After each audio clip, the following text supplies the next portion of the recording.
Live stream activate. I voice activate my live streams. No, I don't. That'd be silly. Sorry if I'm a little late. It was all a bit chaotic. It kind of all crept up on me. I was like, I've got plenty of time. And then I looked at the time and I was like, still getting a few things ready. And I was like, oh my gosh, it's like 7:58 here in the UK. Oh, I'm a bit out of breath and stuff. So give me a second. Sorry. Hopefully you can hear me. There's a... Oh yeah, I can see the little green dots moving. I hope it's loud enough. Let me see how this is on my phone, and feel free to let me know in the comments if you can hear me or if there's any issues. Okay, yeah, no, I can see myself and it sounds okay. Good. Okay, that'll do. Right. Hello, everyone. Who have we got? Let me have a look. Moonbury, hello. All the way in Australia. What time is it where you are? I'm assuming it's like 10, early morning? Hello, Lavinia. I recognize people's names and avatars. Happy wiggle with anticipation. Me too. V. Clentini, hello. I recognize you, my friend. Zachary Dakota, hello. Roland, hey. Start with the apology when he's starting on time. That's very British of me. I'm so sorry I'm late, starting at exactly 8 o'clock. For this. Oh, good. It's all good. I wanted to explain something. It's a bit of a preamble. Give people a chance to come, more chance for people to come in. I'm not wearing a Ravenloft or D&D t-shirt. I'm wearing a Wild Hearts t-shirt. Let's go over here. You got the full effect. You're probably thinking, why is he wearing a Wild Hearts t-shirt, not a D&D t-shirt? Well, they're one of my favorite bands. They're based in the north of England, hard rock band. I kind of call them the British Guns N' Roses. And the singer was diagnosed with cancer recently, and he's like, right, I want to do as many gigs as possible. With sort of the rest of the time I have. And they a promoter announced they were doing a gig in Newport, which is about a 15-minute drive from me. Bringing it back to D&D, she's like, why is he not talking about D&D? TSR's office, UK office was in Newport. So I should go there as like, do a video where I just go there and be like, what's it now? Do a little pilgrimage type thing. Anyway, and they announced this gig. I wasn't sure if it was official, so I didn't buy a ticket. And then when they actually announced that they were doing this gig in Newport, it sold out. And I thought, oh, never mind. And bear in mind, this might be one of the last times I get to see them live. And thought nothing of it. Horrors Within got announced. Said, I do the Saturday after wide releases when I'll do a live stream. And then I made the mistake a few days ago of seeing, is it still sold out? But no, there's tickets available now. And it's tonight. So I was like, oh no, I could have gone after all. But I'd already announced this. And, I didn't want to let people down by cancelling, rescheduling. And I reckon... it'll they'll do more gigs, and they might even do Cardiff, which is even closer because I live in Cardiff.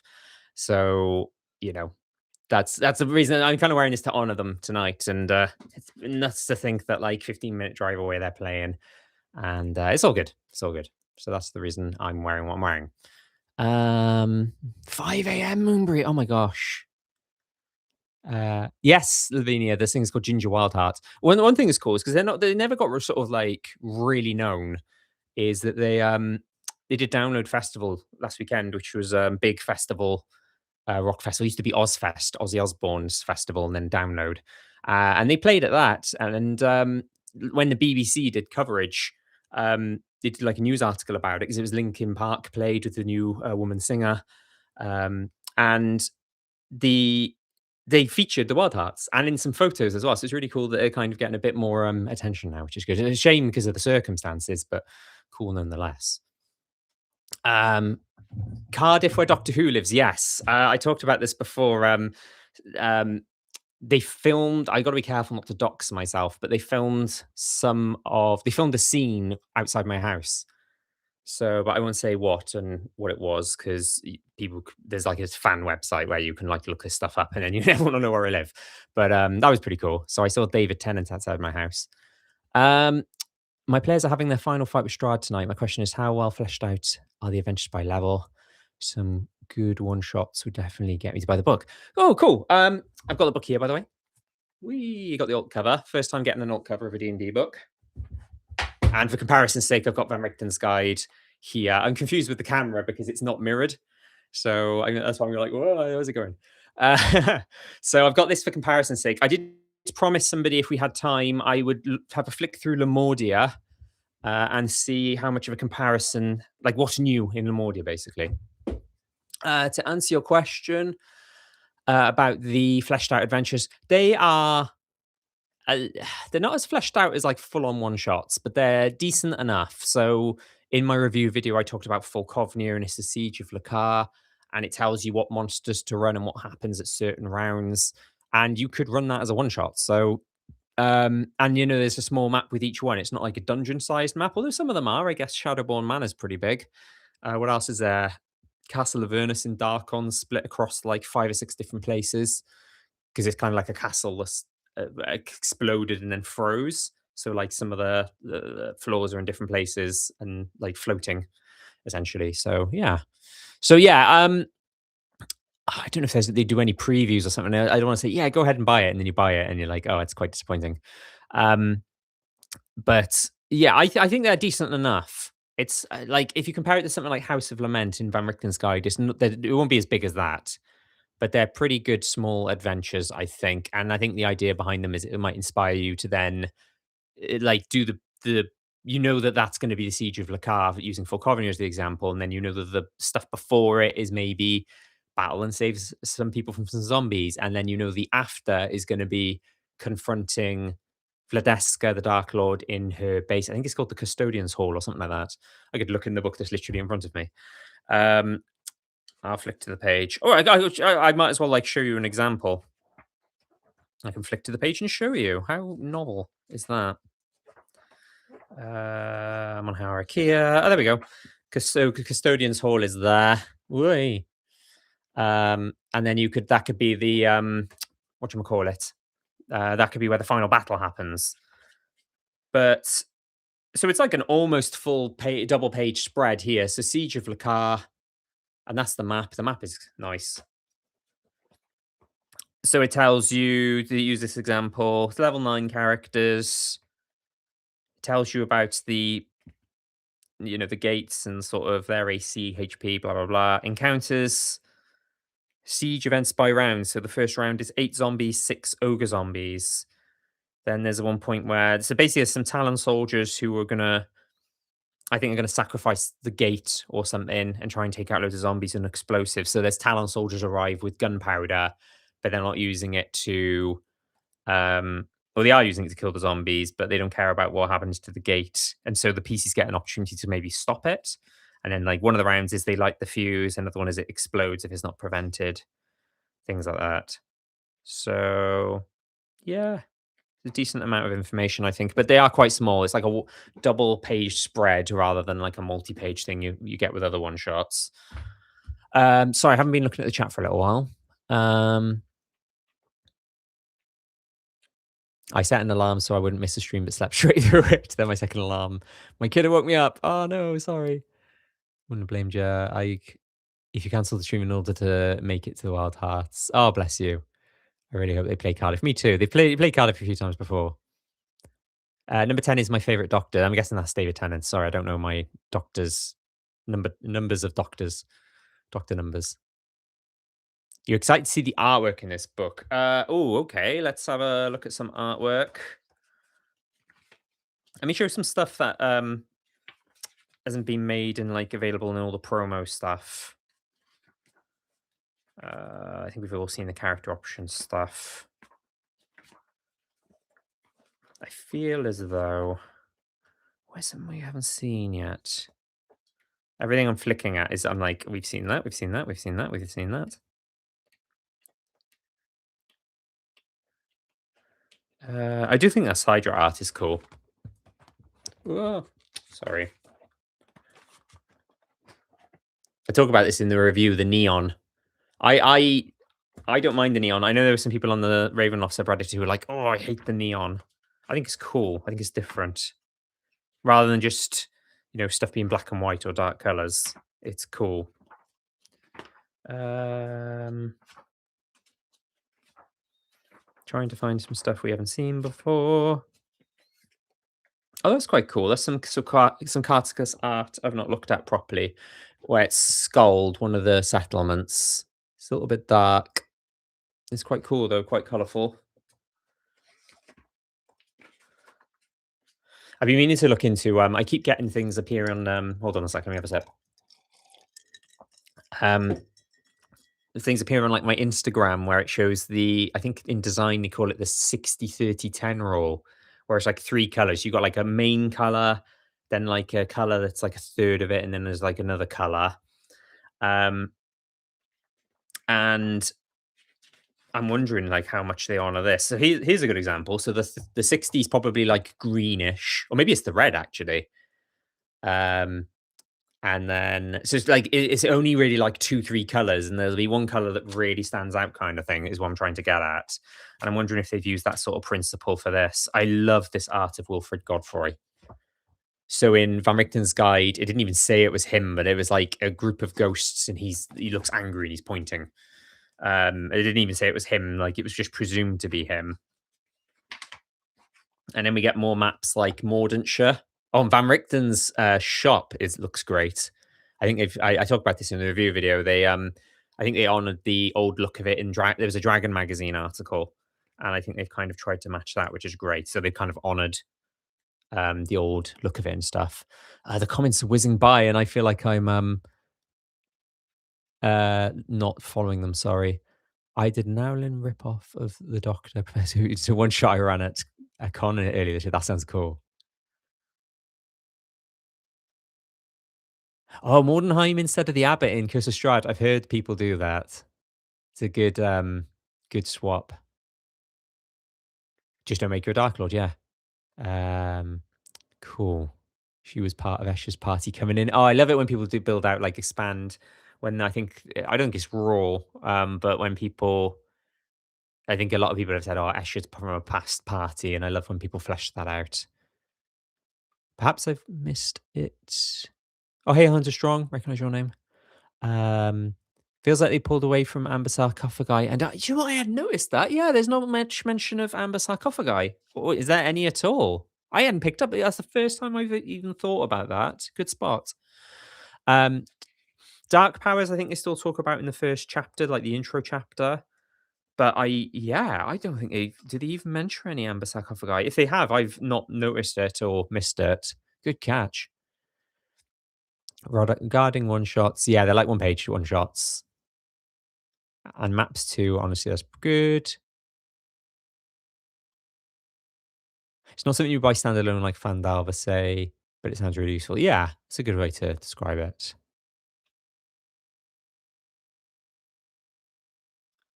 Hey, Dungeon Father Gaming. Totally forgot this was this evening. Jumped on 5 minutes ago. We'll rewatch the rest. Cool. You've not missed much. I told the story about how I was supposed to see a band in concert tonight, but did this instead.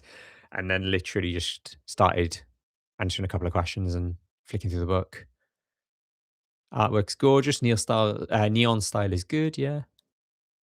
Yeah, the Flash of Slugfire looks great.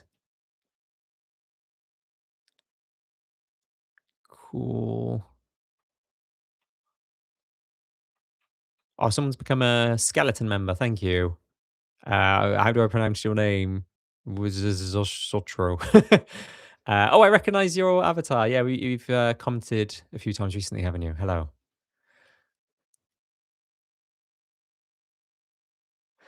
Oh, it's interesting, Lavinia. You thought that it's kind of weak about 5e that some of the art looked samey and flat and bland. So yeah, you can't say that this is flat and bland, at the very least, even if it's not to everyone's taste. Yeah, I'm not too sure on. Well, I say you said about 5.5e mechanics. I do think I've run a one shot for some brand new players for 5.5e. So, and then when I did my video a few months ago comparing or talking about things to keep in mind if you run Curse of Strahd 5.5e, I kind of learned about stuff then. And I do think 5.5e is better. It kind of fixes.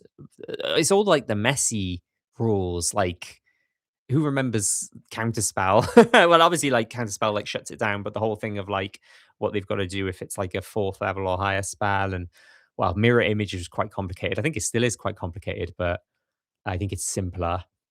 What else? It's just things like that. The grapple rules. I think they changed, didn't they? They're now a saving throw instead of an ability check. Things like that. So I do think it's you know for the better, but it's was it worth re-releasing everything just to fine tune a few of the rules that I think were mostly okay? I don't know, but I'm not an executive at Wizards of the Coast who's not sitting in a pile of money because everyone had to buy all the core books again and the second version of Ravenloft. So what do I know? Sorry, I get on these tangents and forget to check comments. Cool. I'm not going to respond to everything. Only if if I can see some of you kind of like chatting to other people, so I might not necessarily say everything. Oh, you're saying about sorry, you're saying about the abbot be something from Monsters of Drakkenheim. It's funny. I was gonna do a video about Drakkenheim monsters, and then Horrors Within got announced, and there was a video, not a video, sorry, there was a stat block I had in mind for Victra Mordenheim, funnily enough, because so this whole reason this got brought up is Victor Mordran, I can't say her name, Victra Mordenheim. Um, and I wonder if it was that one. But obviously she's got her own stat block now. What is Innsmouth like in it? I love that short story. I'll be honest, I've not had a proper look. Let me flick to it now. And I don't know a lot about Cthulhu. I'm not that savvy with Cthulhu stuff. I can confirm it's, oh wow, 10 pages, including a few things. I think it was the last live stream as well. I started pronouncing Cthulhu, and that's because I had a friend years ago who thought it was Cthulhu, and he was the only person I ever knew who talked about Cthulhu and said it that way. And so I was like, "That's how you pronounce it." And then when I talked about it recently, I was like, "Cthulhu." I was like, "It's not Cthulhu. What am I on about?" So yeah, the map looks cool. Let me have a. I think we've seen the map in the promo stuff already. It's cool. And then, oh, look at that. I think we've seen this already. Way nearly 4-page stat block. So it talks about the cults of Innsmouth. So I think I read somewhere that somebody was saying it's kind of like a domain where it's kind of like cults, different cults doing their different things. Looks like there's 4 different cults.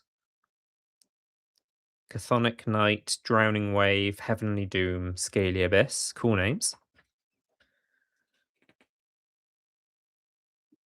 And oh, you can get dark gifts if you get. Oh, it ties into renown. I should know this because oh, I don't want to say in case it's spoilers for people. So if you know, you know, if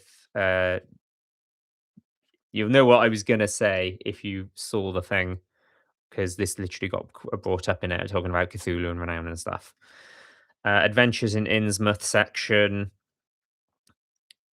There's a few like small paragraphs, and then of course there's the main one, Vault of the Elder, adventure for level 11 characters, and that map looks good as well.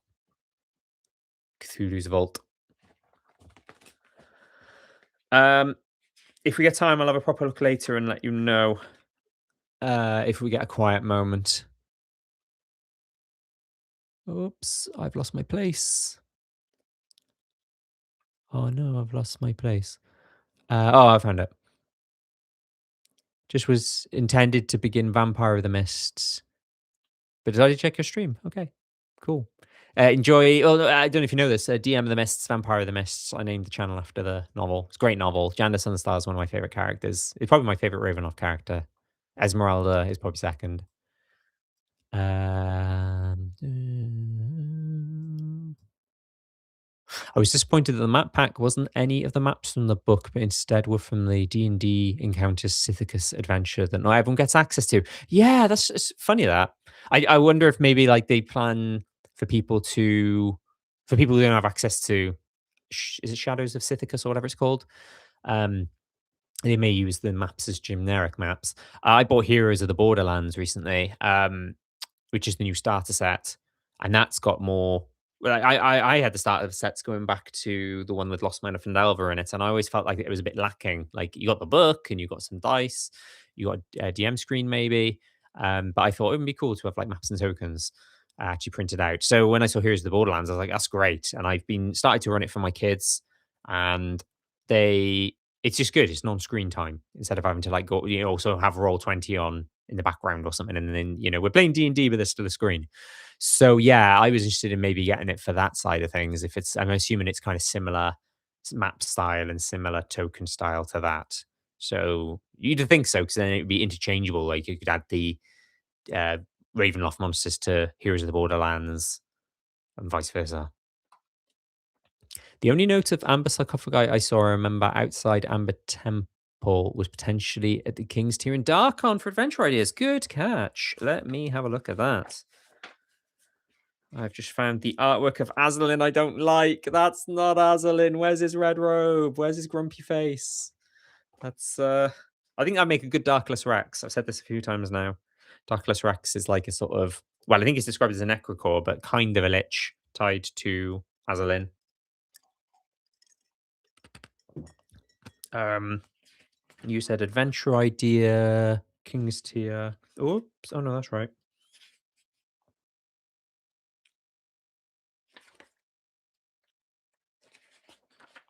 I'm just having a quick look. This is a problem with a live stream where it's like flicking through the book. You just got to awkward moments of silence where I very slowly read.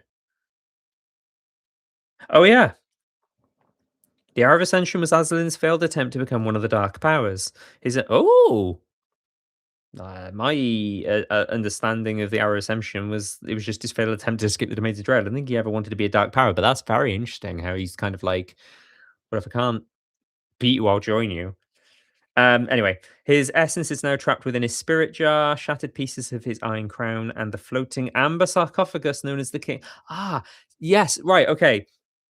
I was gonna have the King's Tier. So in the campaign I run for my players, Darkon's gonna be the end game, Aslan's gonna be the BBEG, and the King's Tier was gonna be a giant floating block of amber. I might have gotten that for Ravenloft Mist Hunters rather than inventing it myself. So that makes sense that it's kind of, it all ties back to amber, but the idea that it's a giant amber sarcophagus, yeah, it's great. Whoever frees Aslan's essence will become the new Dark Lord. Interesting. I like that. That's kind of cool. Right, sorry. I lingered on that for a while. Such a shame they did not give Faran proper NPC stats, sorry, like the others. Too bad. Guess we still have to troll the players by using the Archmage stat block with Lich spells. Yeah, that's what I do. Um, although I haven't had a proper look at Aslan's stat block for my shame. I'm probably still going to use the Lich stat block because that's what I always intended to use. And the whole point of it is, so I'm having it that my players have met Faran. They know he's got some sort of link to a Lich, but even he doesn't know what or why.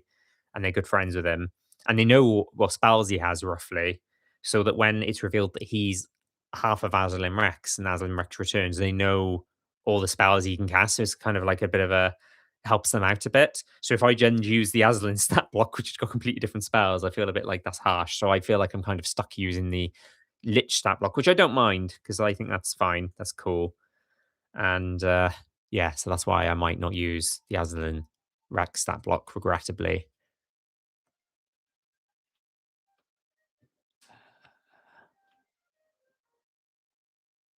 Grapple rules are the only 5.5 thing I'm having a hard time to learn. Yes, it's something I probably still need to look up. I don't know it off by heart. I just remember it being saving throws instead of um, ability checks.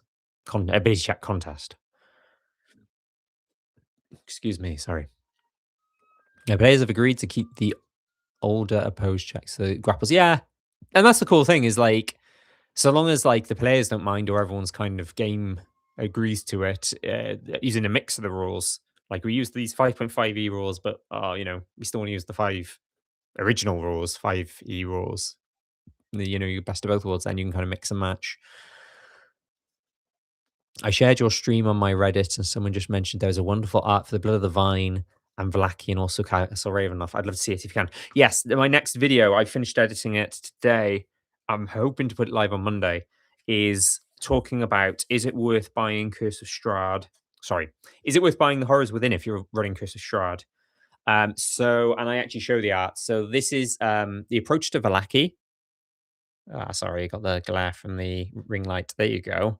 And it's quite cool how it's you got the wolf skulls on pikes, so it kind of ties into when they arrive the first time, and it's the remnants of the Wolf's Head Jamboree. If memory serves, that's the festival that happened just before they arrived. This is the art of Castle Ravenloft. I think we've kind of seen this in the promo stuff. Hang on, I'm trying to think of how to angle this in a way. There we go. And oops, increase the page there. And in Blood of the Vine Tavern, it looks like that. The map's good as well, and I talk about this in the video that's coming up. The maps are done by Mike Schley, who did the maps in Curse of Strahd. So you'll notice that it looks exactly the same sort of style, which is great. I make the point in the video that if you are uh, using using the maps from Curse of Strahd, and you want to use these, you can use them without it being like a completely different map style.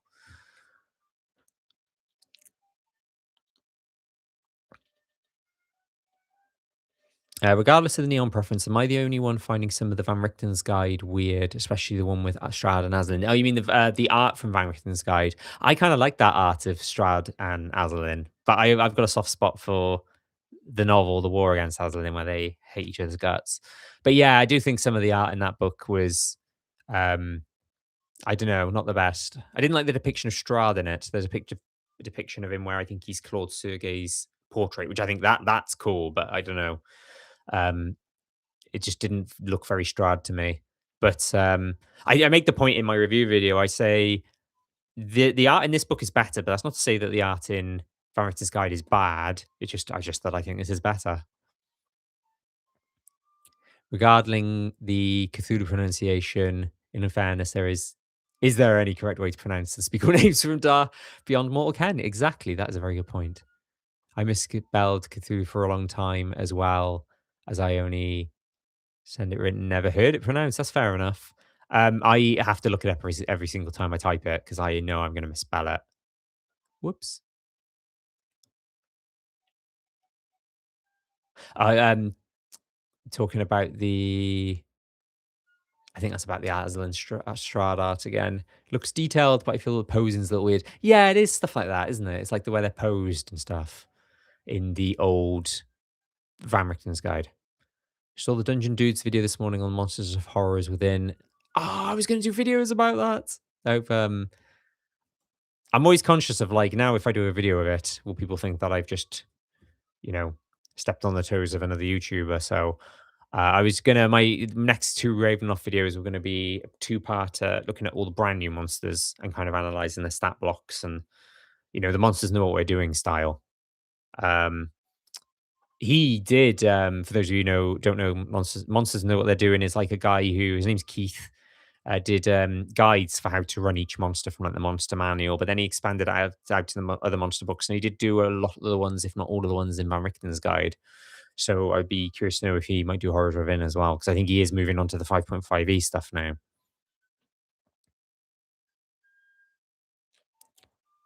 I feel like it's easy to recognize your sympathy towards Janda. Yes, I love Janda. She's a great character. I've got a soft spot for good vampires. My family have started watching Buffy the Vampire Slayer again.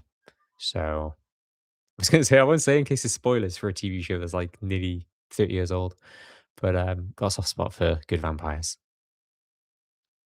If you like the Heroes of the Borderlands starter, then it's worth checking out. Welcome to the Hellfire Club. Yeah, big fans of Stranger Things in this house, and I was considering looking at that as well.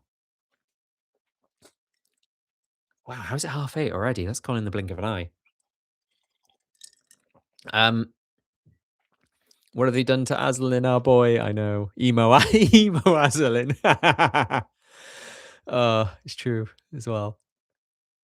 He seems somehow adolescent. That's why I think it works so well for Darkless Rex, because I think Darkless Rex is intended to be like the pure lich part of Aslan. It's almost like, hee, I'm the new lich and I'm naughty kind of thing. So I think that works perfect for Darkless. Maybe that's what they're going with without, no, I was going to say without saying it, but it does show it and has Aslan's name next to it and Aslan's stat block. So no, they intend for it to be Aslan, but I wonder if they're secretly thinking, oh, I wonder if people use it for something else. In Ravenloft 2, Aslan had black robes, so I don't mind the color change, but the crown, the headpiece is what makes Aslan. Yeah, good point. Oh, I've nearly caught up to the comments. Hooray. I feel Ferran, at least we can copy the spells directly off Aslan now. Also on, yeah, so the whole thing I said about his lich spells, if you're doing it now and you want to use the Aslan stat block, make sure that Ferran has the spells. I'm just getting to it now. Where is it? that twice a day you can cast Animate Dead, Dimension Door, Modify Memory, Plane Shift, Scrying, and once a day you can cast Chain Lightning, Finger of Death, Powered Kill, and whatever else he can do. Siphon Spell, which is a bit like Counter Spell, something like that. Counter Spell, but different. Oh, great, we just started. No, we started at 8. So this will be made available afterwards. So you can always watch sort of up until this point. No, we've been going for about half an hour. Elise, I'm running still as a flesh golem from Van Richten's Guide to show the inexperience of Mordenheim's monster creations from LC to now. That's cool. It's a good idea. I like that. I forgot that they changed it. I know that they reintroduced Adam from the old Lemordia lore, and he's a Mordenheim's monster, but I forget that they've done the same with Elsie as well, haven't they? Everyone is covering this book right now, so I wouldn't let anyone. Exactly. This is it. Is if I had that sort of paralysis of thinking, oh no, I don't want to like copy anyone, then I wouldn't put any videos out because that's the thing. Everyone's put their own review video out, and but I've got a different spin on it, right? I might have said stuff they might not. So that's the thing I need to remember. Video describing monsters and monsters we are doing is exactly what proposed. Don't play 5.5. You can only be looking forward to check the video. Cool, thank you. Uh, cool. I've unbelievably caught up. I feel like I can take a breath. uh, if anyone wants me to look into anything else in particular, let me know. Oh, I've just flicked to the map of Victrol. So in the video, I think I talk about like new settlement maps, and I talk about Mordenshire and Mordant, Materia Bay and Darkon. But poor Tempest, I always forget about Tempest. Of all the major domains, it's like the one that I kind of always overlook. And then that's if there's any Tempest fans, I'm sorry, but that is beautiful. I love that. I love this art of Chakuna from Valakan. It's Valakan now. I always thought it was Valachan. Well, I wasn't sure if it was Valachan or Valakan because I've heard different people pronounce it different ways.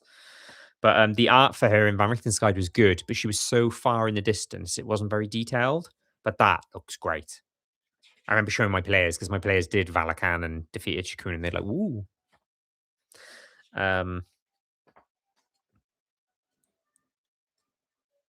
can you show us what the book looks like from the inside before the first pages? Forgotten Realms had the map of Faerun. Does the alternate cover of this have any nice map or art? So I don't know if this is different to what's in the regular cover, because this is the alt cover. But when I open it up, you got the gorgeous pattern. And then the next page is that. There's like a little gargoyle dude. And then it's the contents as normal. And then you get into like info about the domains of dread. And then at the back, it also ends with that as well. So map of Faerun makes sense for Forgotten Realms, but because they didn't do like a map of because of the way the domains of dread work, or at least in 5th edition. Like I imagine if they did the core like older editions, they would have had a map of the core, like you've got the map of Faerun, but that doesn't quite work here. Although interesting, they do address the core in this and say you could run a campaign where it's the core, like old Ravenloft, and quote some old sources from the 90s, which is pretty cool.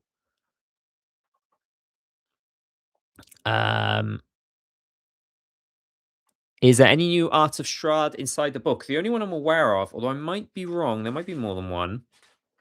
The only one I can think of is the one that's from the cover. So if I go to the Strahd chapter, this one.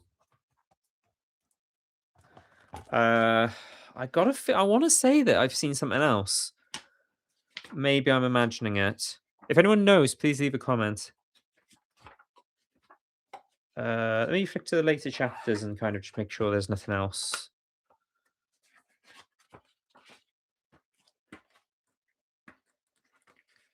Because you think there might be like more than one, given its significance. And I want to say there is. I feel like there is. While I flick, I'll also see if there's more comments. Yeah, Chikuna does look good. Imposing and intimidating.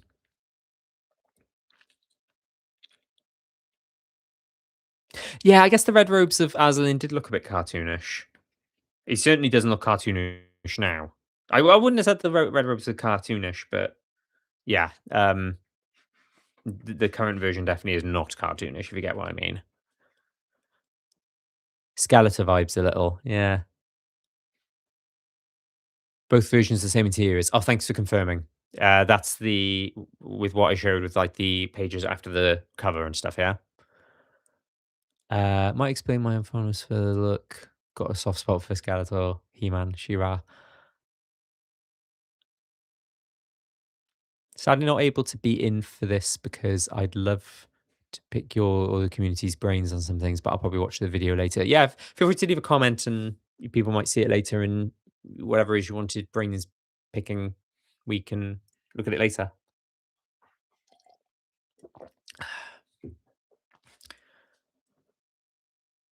Yeah, exactly. There'll be plenty of folks happy to answer questions in the comments on the video on demand later.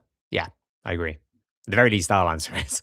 Um, oh, what's my opinion of the new Strahd stat block? Right. Oh, hee hee. Um, I've not had a thorough look yet. Where is it? There we are. Um, there's confusion about whether the old layer actions still work. I remember someone did an analysis on the Curse of Strahd subreddit and said, I think they still work because the wall phasing is obviously a big part of the old Strahd. Um, some people I've seen say, "Oh, he's really been downgraded with this," but he's got a bonus action charm, so every turn he can be attempting to charm people. That's pretty uh severe. And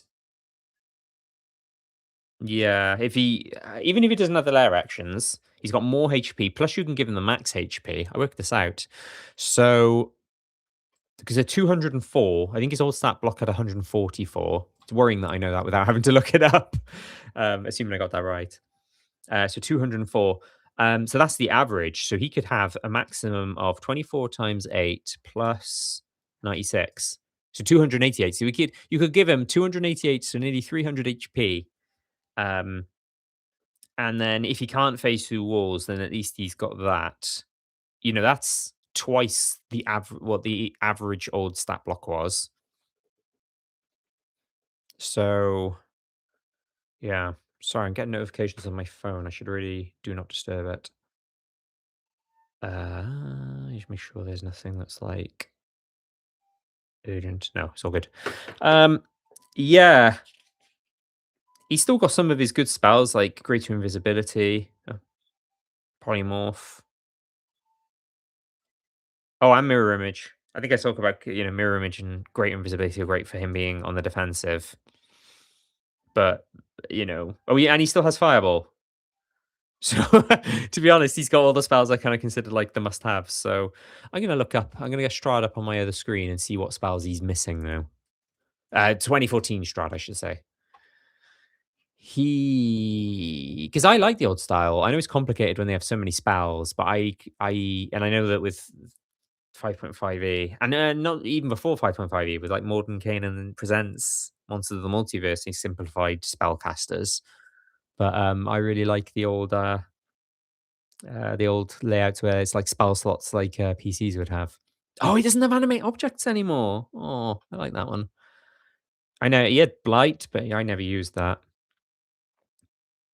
He's got most of the others. Doesn't have comprehend languages for his fog cloud at will now. Doesn't have sleep anymore. Unless there's like other stuff in his start. No, no, no. I'm just looking to see if like sometimes you have like with Azalin, he doesn't have counter spell as a spell. He has it as like a something else, a reaction, which I suppose it is a reaction, but you know what I mean. So like it's not in the spell casting section, is what I mean. But it looks like he's only missing animate objects, blight, and the fact that obviously you can cast them a lot less. Like you can only cast Fireball twice, whereas you could cast Fireball quite a few times because of all the spell slots he had. It doesn't have animate objects, blight. Sorry, you see my nodding head as I look up and down. Because he does have detect thoughts at will now, gust of wind, Virginia. And then just comprehend languages and sleep, and then and then he doesn't have ray of frost. I talked about this with the Vecna Reaver Ruin stat block, he doesn't have a ranged attack now anymore, does he? That's either a repeatable one, like a cantrip or fires an arrow kind of thing. You know what I mean? Fires a crossbow.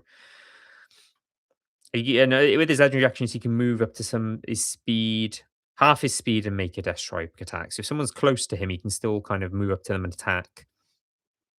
But if he's used up all his fireballs and he's not near anyone, he can just do things like bonus action charm, and a couple of other things. Right, I've lost my place in the thingy again. Sorry, and I think there's been quite a few comments. I hope that was okay as Acro Decode. I'm going to do a video where I talk about it more thoroughly and put all my thoughts in one video. Probably a lot of what I've said tonight, plus more. Huge fan of Darkon. Didn't know it existed before this book and have been diving into the lore. Starting my cards campaign in 2 weeks, and I'm already playing a post-Barovia campaign in Darkon. Nice. Cool. Oh, that's cool. I'm looking forward to running it. Like I said, it's kind of like it's been hinted at a few times in my campaign. But and they don't know they're going to go to it as for the end game, but I've known for years, and I can't wait.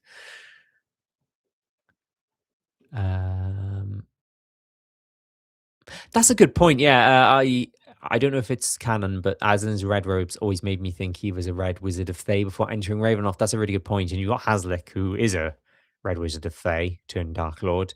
That is a really good point. Maybe that's why they did it. Maybe to move away from the potential comparison. It's a good point.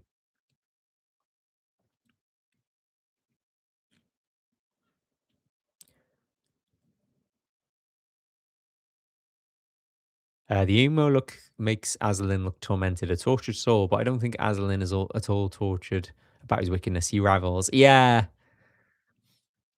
The favorite thing about Aslan for me is like his sass, especially when you read like the War Against Aslan and the sort of way that he and Strahd talk to each other. That's kind of yeah. I don't know.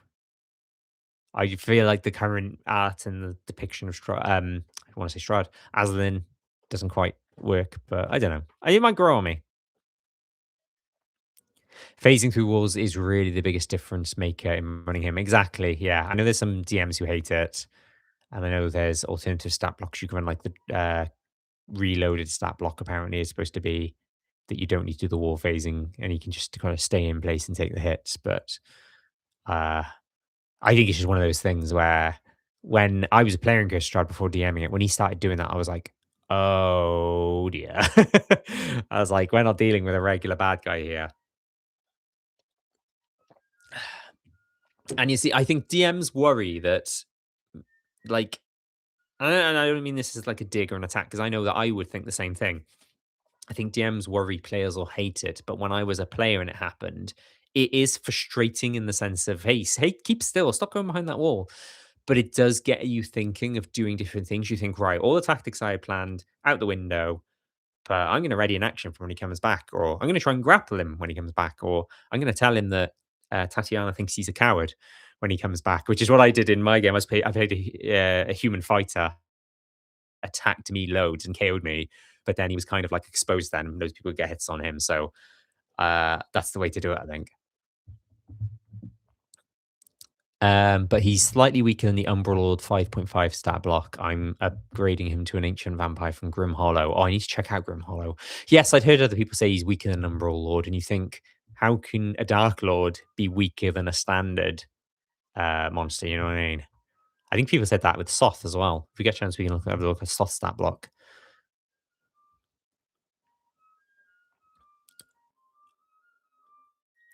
One of my players is a changeling ranger that worked with me a bit for backstory with the name. Oh, I don't know how you pronounce that. Sorry, Larise. Is it Irish?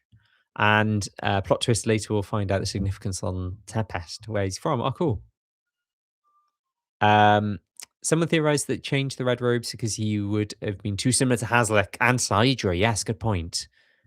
But they are minor Dark Lords compared to Aslan. Good point. Aslan is iconic. Aslan, in my opinion, is second to Strahd.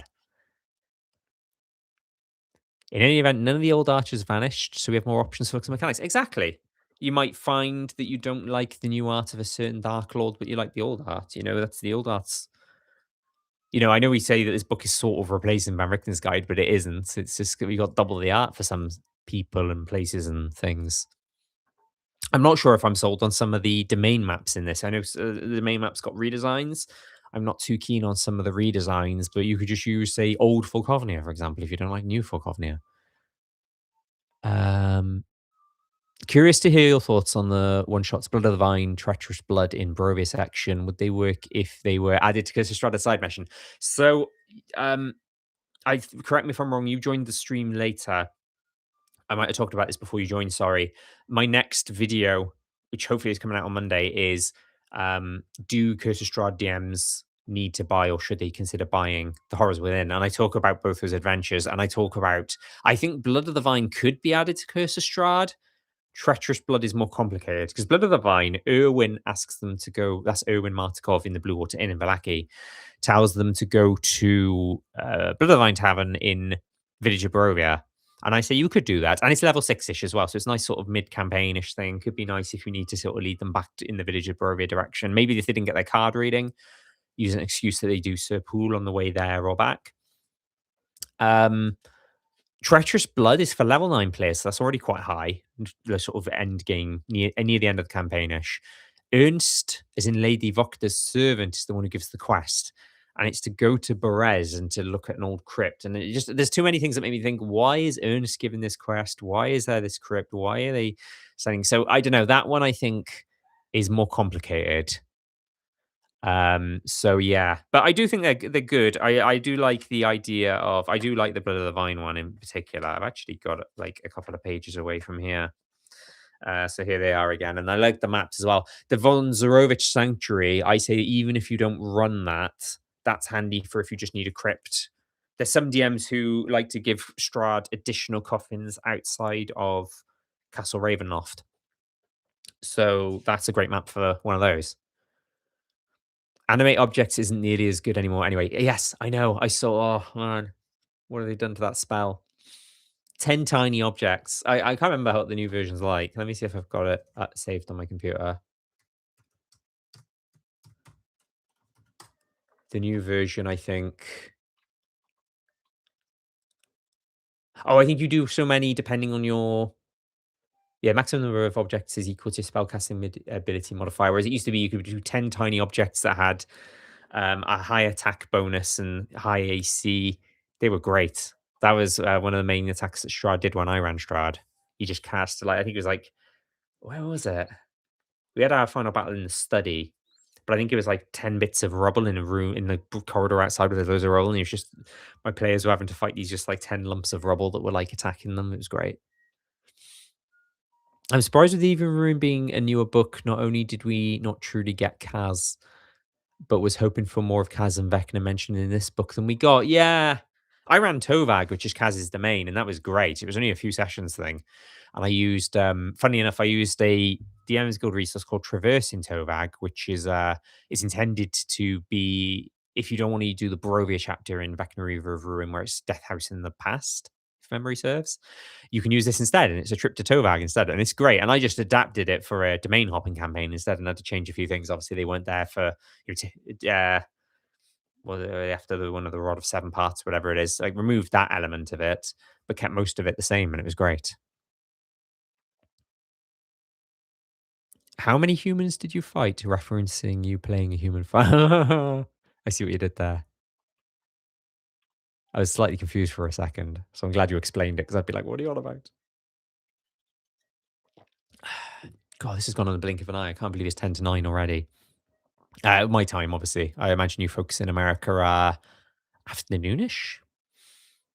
Then Moonbury at like 5 in the morning, whatever it was. Poor Moonbury in Australia. Regarding Dark Lords weaken Umbral Lords, on the other hand, some Dark Lords do seem way more like ordinary people in power terms. Like Victor doesn't have any superpowers, you know. Yeah, I guess. I think that was the case with I've not looked at the stat blocks for the new stat blocks for Ivana and Ivan in Borka, challenge rating 5, but I think they were like the spy and the noble stat block originally. At least they're stronger than that now. But they're not like, as strong as people like Strahd and Aslan. Uh, she'll put, so this is Victor, isn't it? Victor will put monsters between herself and any player characters, but catch her by surprise. There was a Ravenloft thread that said she could die in a burglary gone wrong. Yeah. Now that I'm considering the Aslan look more, perhaps I would prefer if the new design would look more like an evolution rather than complete redesign. Yeah. Yeah, that's a good point. Like, there is kind of like a sort of second phase or something, or like another type of thing rather than a complete redo. The art could at least leave the color palette, or there could be some sort of the old robes left. Yeah. I'm confused. Is the new book basically Strad 5.5e as someone who wants to run cos? Is this necessarily good or relevant? So, effing, oh, I gotta be careful saying that. Your username, saying it out loud. Sounds like I'm swearing. So I'm doing a video about this coming out on Monday. Sorry if you saw me say that earlier. So this isn't like a new version of Curse of Strahd. This is basically the Ravenloft source book. So Curse of Strahd is part of the Ravenloft setting, and uh, this is like more domains like Barovia, but only smaller amounts of information. So you've got a book that covers, dozens of them, whereas Curse of Strahd is just about one in detail. And then it does mention Strahd and Barovia because I think the idea of it is if somebody didn't have Curse of Strahd but wanted to still involve Strahd and Barovia, they could, rather than like not mention them at all. It's probably for if people bought Ravenloft and then they read the Strahd and Barovia stuff, they're like, oh, I want to buy Curse of Strahd now. So no, you don't necessarily need this unless the points I make in this video that's coming up on Monday are the main thing is if you are running Curse of Strahd with 5.5 rules, you might want to get this for the new Strahd stat block. There's also updated stat blocks for Van Richten, Ez, Madame Eva, Were Raven, a couple of others, I think. And then if you wanted things like the new maps and the adventure ideas, otherwise you don't necessarily need this book. So it's almost 4 p.m. now in Eastern time. Cool. I thought it'd be earlier. Oh, fair enough. 9:50 for you. Remind me where you're based. So you're 1 hour ahead of me by the sounds of it. Are there any new monsters that stand out getting your attention? I've not looked at all the monsters yet properly. Um, so unfortunately not. That was on my to-do list. I wanted to get like my review video out and then the Kush Strahd video, and then the next thing was going to be looking at monsters in detail. I do remember people saying the Strahd skeleton is cool. Vampiric longsword attacks and shield bash. So the shield bash can make people prone. We've seen that before with things like the gladiator stat block, I think, or at least the old one. I don't know about 5.5a. Oh, vampiric longsword, slashing damage and necrotic damage, and your hit point maximum decreases same amount by the amount that the same amount as the necrotic damage, just similar to sort of like a vampire's bite and stuff. That's cool. Let me have a quick look at some others so that I'm not just oh, I wanted to look at Relentless Nightmare because I've run both Relentless Slasher and Relentless Juggernaut before. So Relentless Slasher I used as a serial killer in Daemon Liu, and then Relentless Juggernaut I Chakuna in the Van Richten's Guide version of Valakan said to use Were Tiger, a Were Panther, but adapted from Were Tiger. But I basically made her a Relentless Juggernaut with Were Panther, Were Tiger traits. But Relentless Nightmare, it looks like it's a I thought it was a magic casting version, but I think I have that wrong. Haunter's Spear, Exhausting Gaze. What do they do? So the Haunter's Spear does psychic and piercing psychic damage.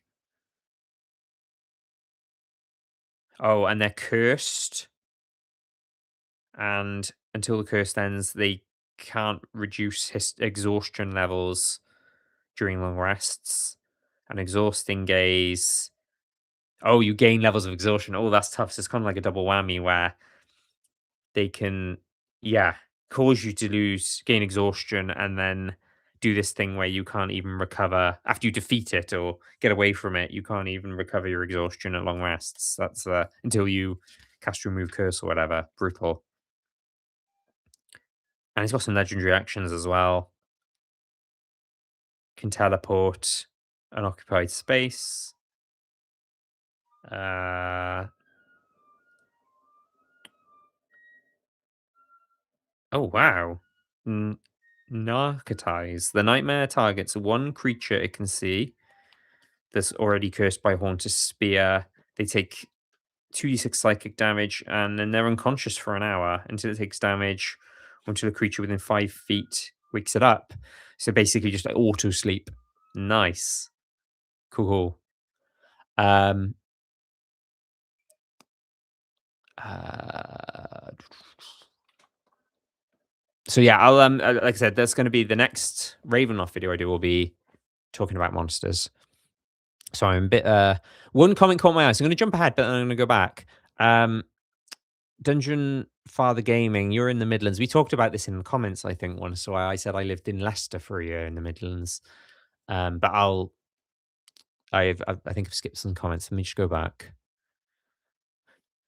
I was looking at the old lands of the core map from the 2E box set the other day and noticed there was another village with Brovis borders, Iktal. Any info on that place at all?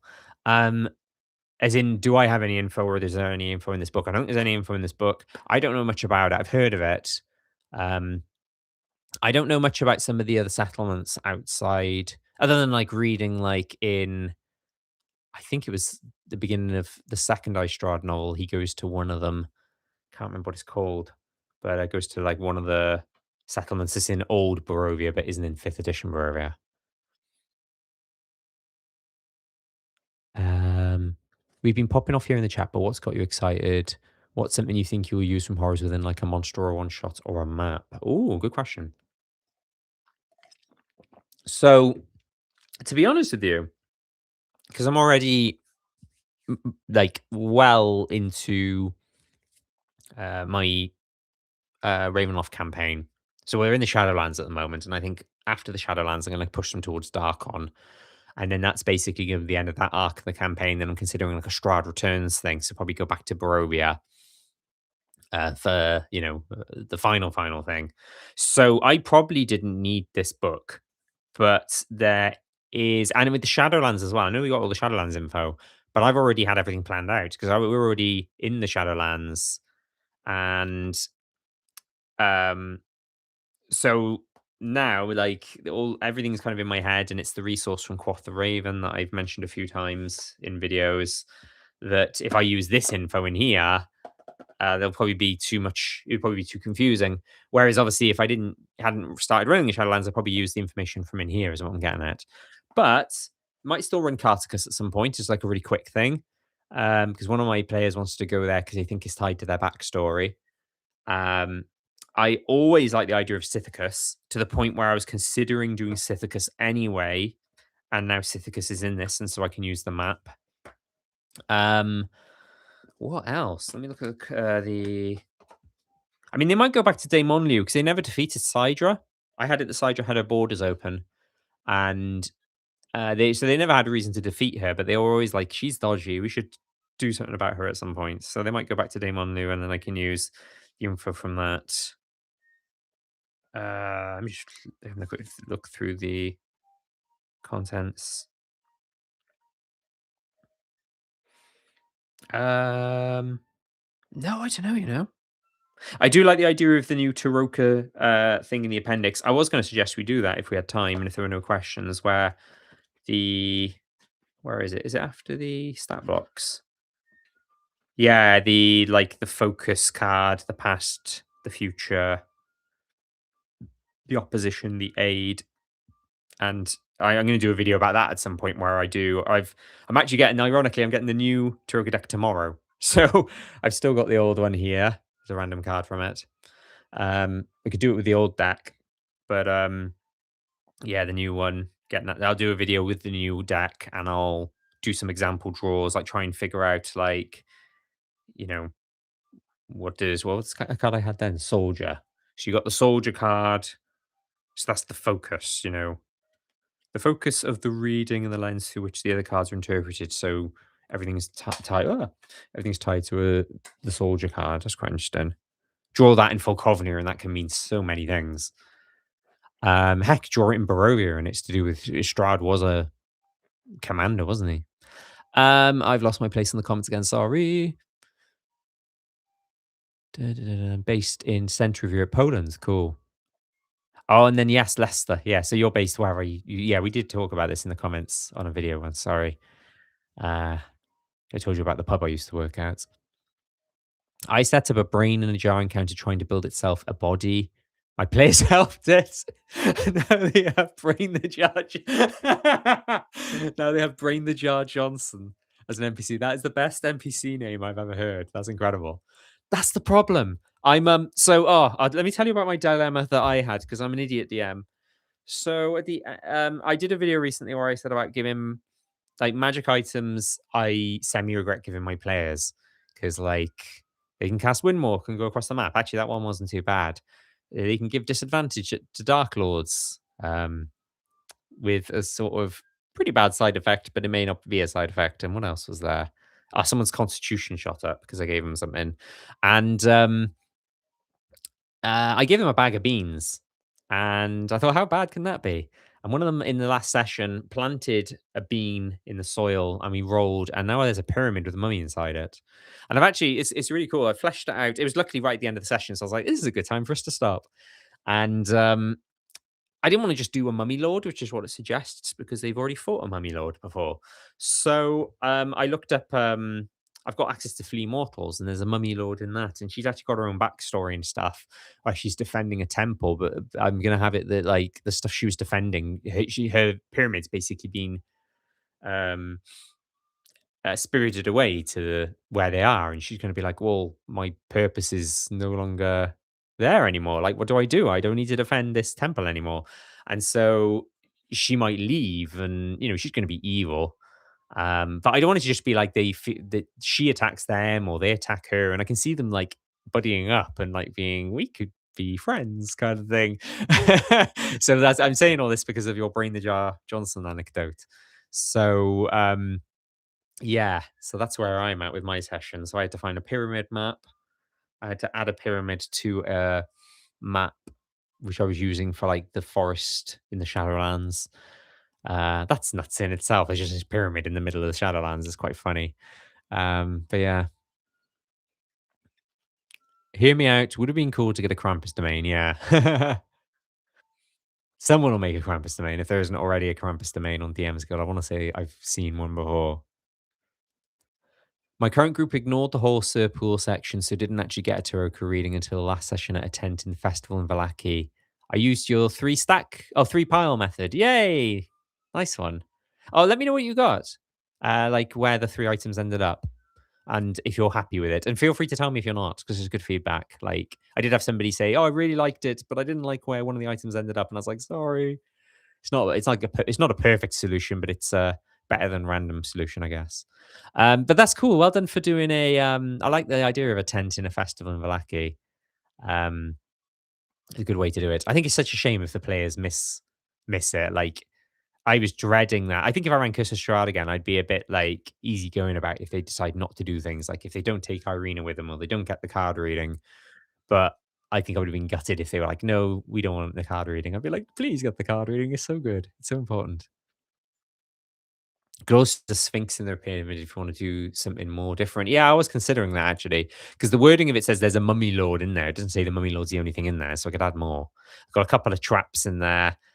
The way I'm going to play it is that because the mummy's stat block's quite strong, and I'm going to have her as a solo enemy because the way it's designed, Flea Mortals does the thing where they try and design them to be solo bosses, and I want them to be think if it ends up being quite an easy battle, she's going to curse them when she's defeated, saying like you're going to die in here with me, and then at that point, like all them on like there's statues in the map I use. There's statues of like the classic jackal headed Egyptian style people. Tome Beast has a great stat block for those. So I'm just going to like, that's when all the traps activate. That's when all the monsters activate. So it'll be like, instead of being like, you fight the monsters and then you fight the boss. It's like you fight the boss who then awakens all the monsters kind of thing, is the way I'm kind of playing it. It's a bit of a different spin. Last night, my players had a random book of children's nursery rhymes show up in a bag of holding. Found few rhymes to tell them, including one that mentions Bagman, a presence they have felt already. Cool. Uh, 1 second. Yeah, my players have a bag of holding, and I've not done the Bagman stuff yet, which feels like a missed opportunity. Um, I think, although it was designed for lower levels, but what's it called? Mist Hunters had the Bagman as a Venom Troll stat block, which I think is one of the Modern Canon books, either Vola's Guide to Monsters or Modern Canon Tones of Foes, but updated in most of the multiverses. Oh, Challenger 8 and 7 is stronger than I thought it was. It's a 1 in 10 chance that the Bagman appears, and then if you defeat it, it can still appear again. So it's not like you defeat it and then it's gone for good. Chepeku has a map for a pyramid. I tried looking, and because I'm subscribed, or Patreon or whatever you call it for Chepeku. Because with the bag of beans, it gives a size of the pyramid. Ooh, Shadowlands pyramid. I don't think that's Shadowlands is in Ravenloft. I think that's just they've just kind of called it Shadowlands, but that looks gorgeous. But what was I saying? Sorry. Yeah, the pyramid's supposed to be a 60-foot base. That's 12 by 12, 5-foot squares. Oh, theirs is about 10 or 11, so it could have worked, I guess. Um, yeah, I see it now. That's cool. But yeah, I found, I think I Googled pyramid map bag of beans, and there were a few people who designed it. The same thing happened to them, and they were like, "Oh, I need a map now," and then they made it, and then they put it on things like Reddit or Incarnate. So that was quite kind of handy. Oh right. Oh, so this is a three pile. So Tomes in or Bone Grinder, which have already burned to the ground, so they may have to go back and search the remains. Oh no. The holy symbol of Ravenkind was in Krezg. And then I'll wait for your message to say where the sun sword is. I've just it was Moonbury saying funny nicknames for NPCs. NPC called Benjamin who had an allergic reaction to bees. And one of my PCs took one look at him and dubbed him Bee Sting Benny. My favorite one of my funny favorite Curse of Strahd Reddit posts was somebody had to make up a NPC name on the spot. They were like, "What's this NPC called?" And the NPC was like, the first name that came to his head, and the name was Bogfoot. And so they just had this NPC called Bogfoot, which obviously the players loved and then clung to, and Bogfoot became like their favorite person ever. Um, and then Sword in Berez. I think that's a good mix. Tome in the Old Bone Grinder.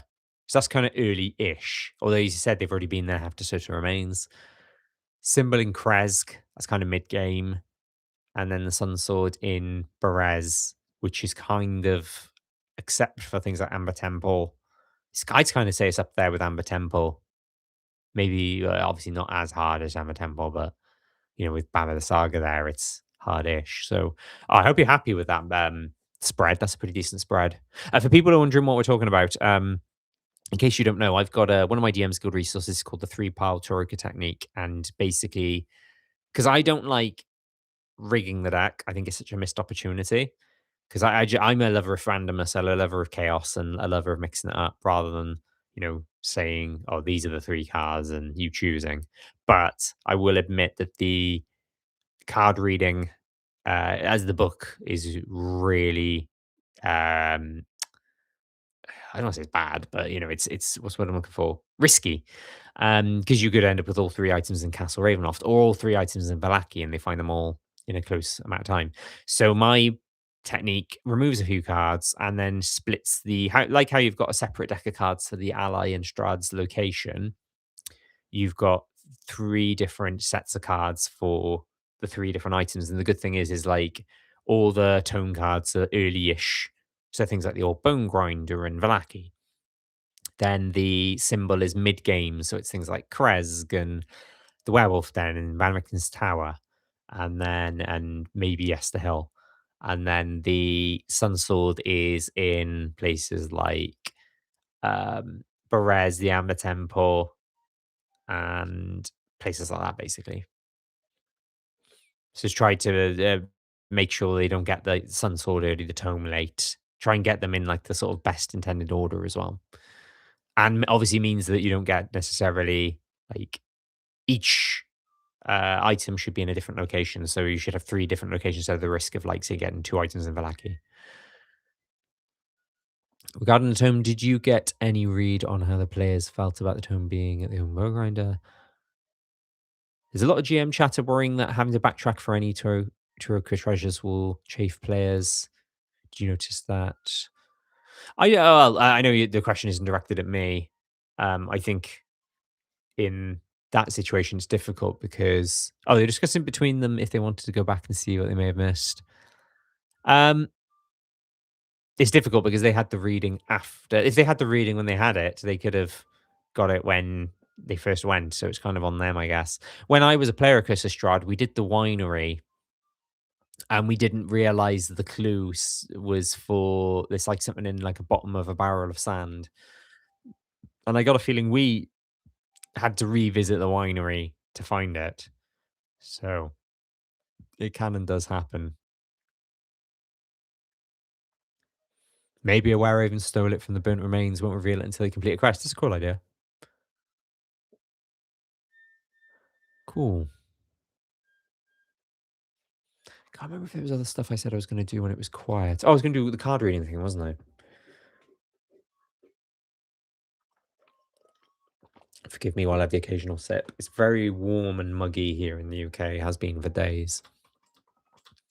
Less for fun. Let me make sure that I've got this up on this screen. So I've got there's the separate D&D Beyond blog post that did this Taroka reading, but I'll do it from the Horrors Within. I'll use so that I'm not having to flick towards the book. I'll have it on because I've got it on D&D Beyond as well. So let me shuffle my Taroka deck. Like I said, I'm probably going to do a dedicated video where I do a few draws like this. This could be a fun exercise. So the focus of the reading is, wizard. Cool. That's interesting. So that's the focus. Let me go back to that other guide, actually, and it's the core of the encounter, what it revolves around. It helps you determine if your players face a combat, exploration, or social encounter, theme or tone it takes. So imagine if you did that in Barovia, there's a few options there. It could be to do with Strahd, it could be to do with the Amber Temple, it could be to do with the Mad Mage. Position 2 is the past.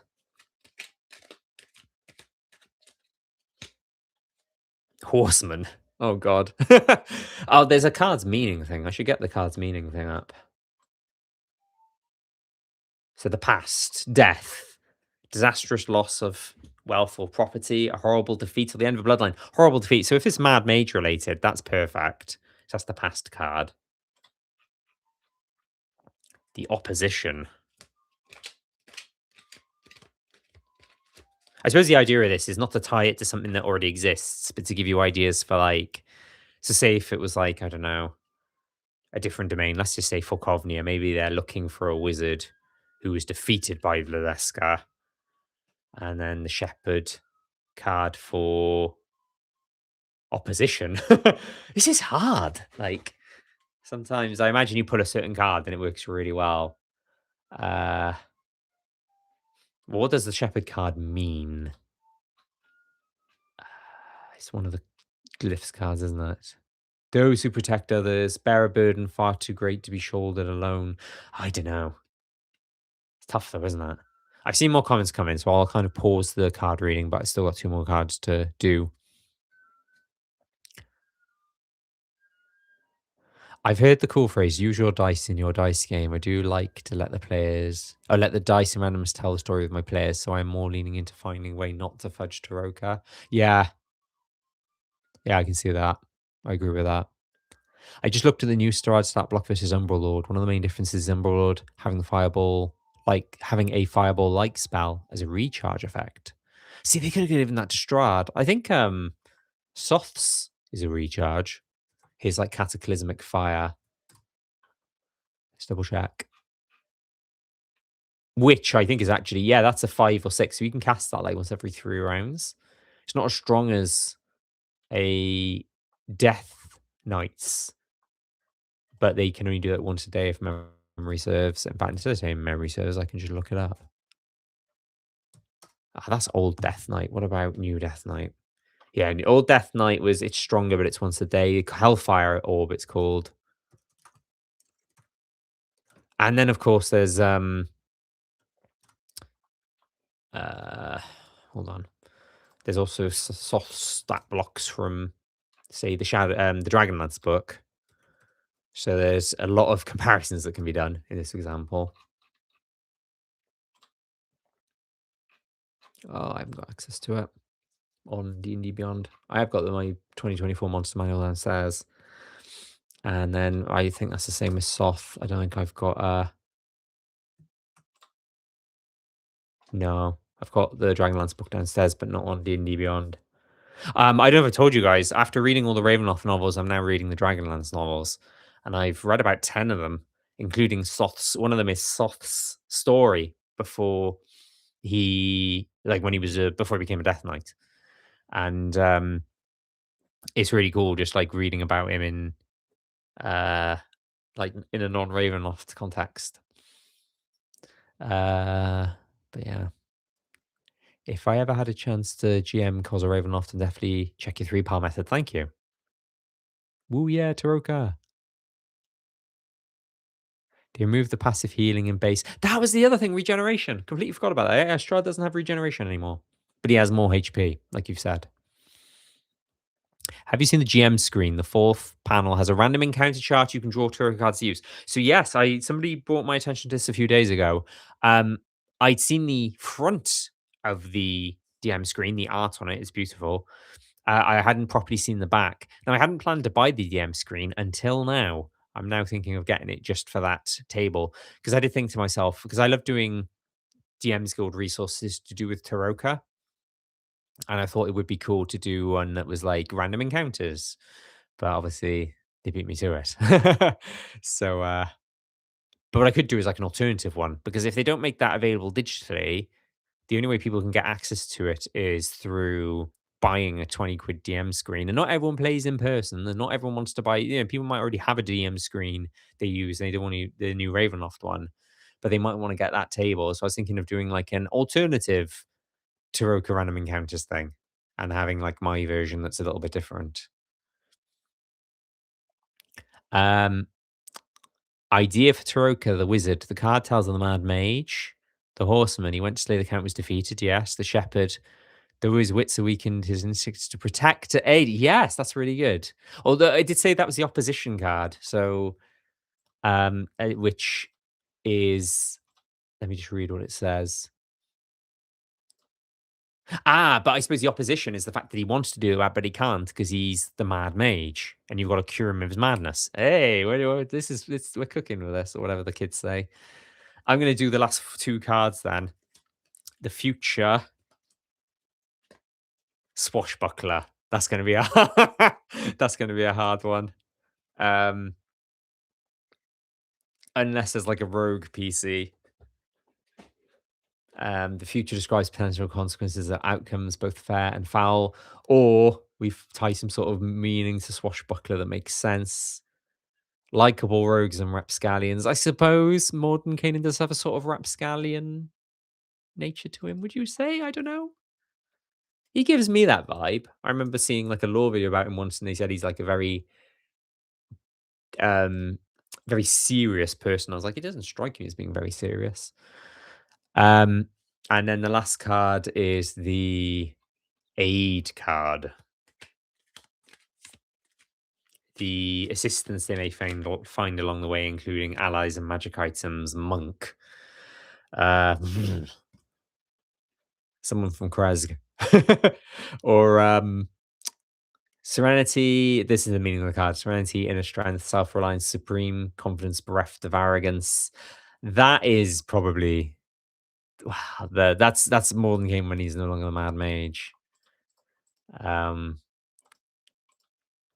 So maybe it is hinting that not only have you got to find the mad mage, but then he becomes your friend.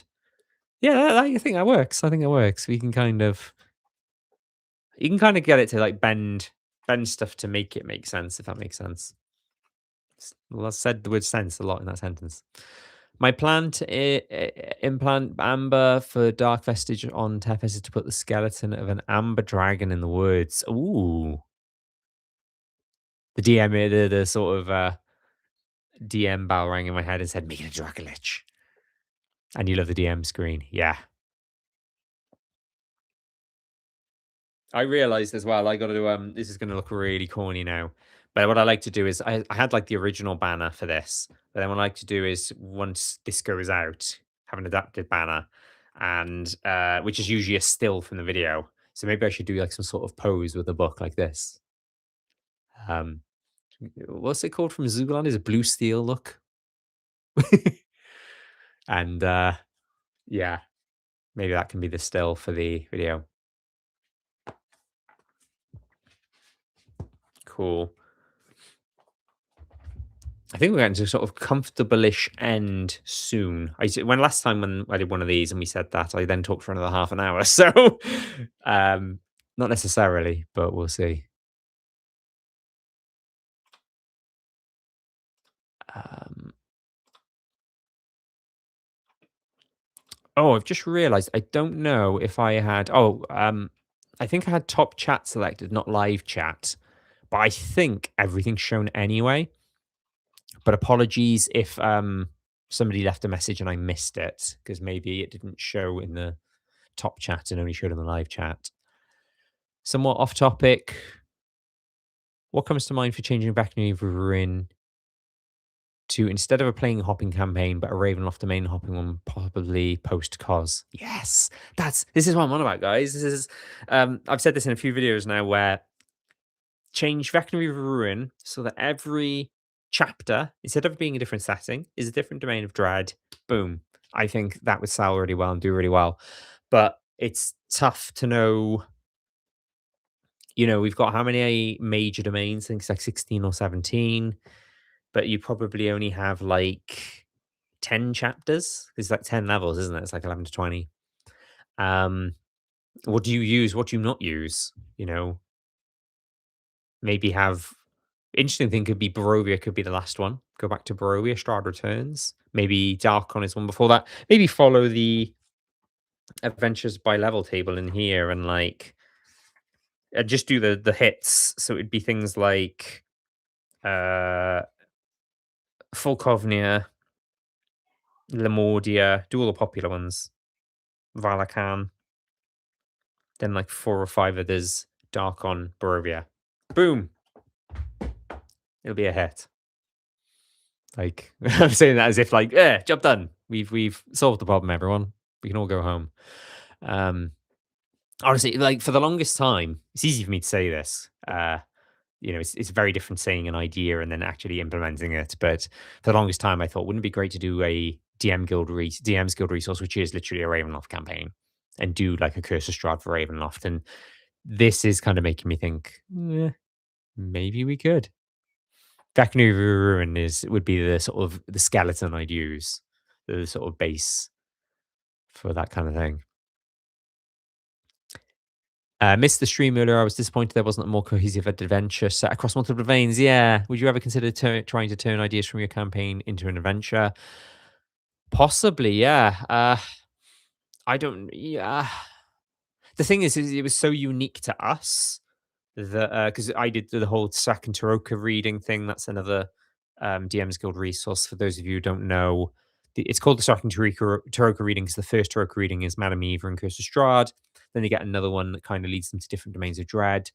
And the whole point of that is like it randomizes it, and another DM might have completely different domains they go to. So it's tricky. I think kind of what I said a minute ago about having it be like just do like the hits and just do really popular domains and make sure they all get included. Uh for sure use the blue steel pose. Yeah, I'm gonna have to now, aren't I? Um there was a multi-domain campaign arc back into something about Hiscosa Scrolls prophecy. Yeah, so I kind of tied the Hiscosa thing into my game and then into the second Taroka reading. So the idea was that the card reading is done by a male seer instead of a woman seer, because I think traditionally seers in the Vistani are women, and this is a male seer, and there's that whole prophecy tied to him. And I think the name I gave him is Hedion Colderash HK, which is like his Goza. He's going by like a fake name, but it's essentially his Goza in the modern day.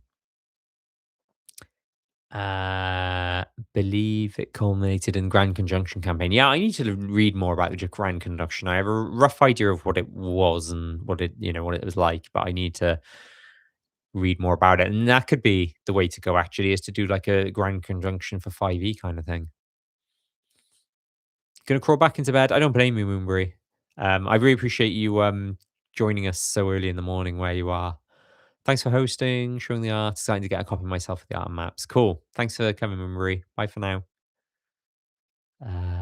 Comfortable end seems fine to me. Yeah, it sounds like maybe a couple more minutes. Get to like 9:30 where I am. Oh, thank you, Hunter Strong. I want to say thanks for all the help. Good work. Amazing help guiding. And thank you so much for the donation. Thank you.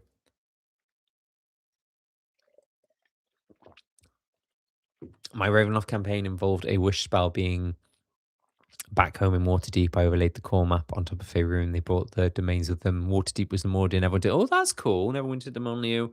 That's a cool way to do it. I like that. I do like, even though obviously all my videos are about Ravenloft, I did run Lost Mine of Phandelver. I was a player in Waterdeep Dragon Heist. I do have a place in my heart for some of the Forgotten Realms, Faerun stuff. So, since we're coming to an end, did you watch the Dungeon Master's actual play on YouTube? Yes, I'm caught up at the moment. Do like the idea of reviewing the Ravenloft Cos actual plays like Dungeon Masters or Cos Twice Bitten.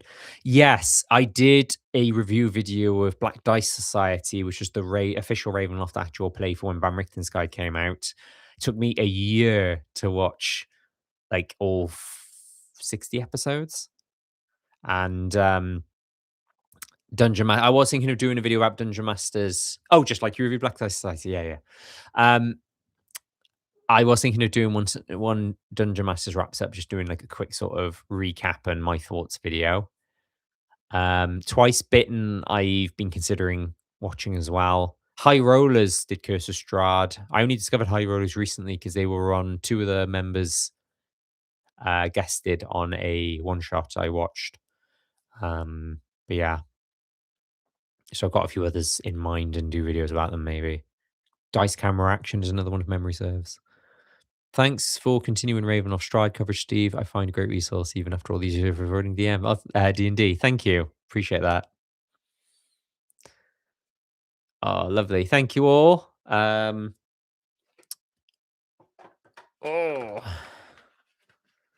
you're the best, Steve. Oh, you guys are lovely. I was going to say you're all lush. That's a Welsh thing. We say that's lush. Take it easy to the next video. Look forward to your content. Enjoy getting to be a part of the live streams. Thank you. Appreciate you all being here and giving up your Saturday night / Saturday afternoon or Sunday morning, as in Moonbury's case, delete is appropriate. So you guys could be doing other stuff. So I really do. I don't take it for granted that like you guys are, joining on this stuff. So I really appreciate you all coming and discussing this book. One last show. Let's just do, for a fun example, random page. Oh, we gone back to Jakuna. Let's do random page and see if it's something else. Martira Bay and Darkon. That's a bit random. Lovely. Cool. Yeah, I think I'll stop now. Seems like a good place. Oh, my mic. I should point the microphone at my mouth instead of just halfway across the room. Oh, thank you. You're all being lovely. You're such good, lovely people. I love it. And so upcoming schedule, you know, not set in stone, might change, but the next Curse of Strahd video well, definitely the next Curse of Strahd video will be things you can use from Do you need to buy the Horrors Within if you're on Curse of Strahd? Then next Ravenloft video after that will be part one of the brand new monsters. Then I'm thinking of doing a Curse of Strahd video that's looking at the new Esmeralda, new Van Richten, and new Madame Eva stat blocks. Then comparing to the old one. Then another Ravenloft monster, the part two. Then I'll probably look at the Strahd's, pardon me, look at the Strahd stat block. And then I'm not sure after that. Um, for those of you who are more interested in the Curse of Strahd stuff, I will do regular Curse of Strahd videos, by which I mean stuff that isn't to do with the Horrors Within, but obviously that's my focus at the moment. And then Ravenloft, I'll probably do just more, probably do a lot of Horrors Within videos actually. Oh, and then the video about the Taroku card draws, as I mentioned. I'll probably do a short. I don't do many shorts, the videos that are only like 3 minutes long and they're vertical. Um, but I plan to do a couple of shorts where I do draws with the new Taroka deck as well. Just looking at the last few comments that have just come in. Oh, lovely. Can think of a better way to spend time on the weekend. Oh, you're also lovely people. I love it. Cool. I'll wrap it up there. Enjoy. Oh, hang on, what's that? Yes, videos of Drakenheim monsters is in the pipeline. I even had a list composed that I was then gonna. I did like a long list, and I was gonna fine tune it. I don't know how many. When I Tome of Beasts, I still couldn't reduce it down to any less than 15. So there might still be a long list. It's not going to be like just 5 monsters or something. But yeah, no, don't worry. That's in the pipeline as well, Roland. But it might, be a month or two yet. But still got plans to do those videos as well. Cool. I'm going to wrap it up there. Thank you all so much for coming. And oh, I was going to say one last thing. Sorry. And let me just check my notes. There wasn't anything else I was meant to announce. No, I think it's all good. Last thing I was gonna say was next live stream. I tend to do these every sort of 3 to 6 months, and 4-ish months time, 4 or 5 months. Can you believe it? It's Halloween again. So I'll probably do the next sort of Let's Chat Ravenloft live stream in October. So June, July, August, September, October. Yeah, 4-ish months. So maybe see you all then, and see you in the comments in the meantime. Thanks very much. Cheers all. Bye. Spooky live stream, yeah. Bye bye.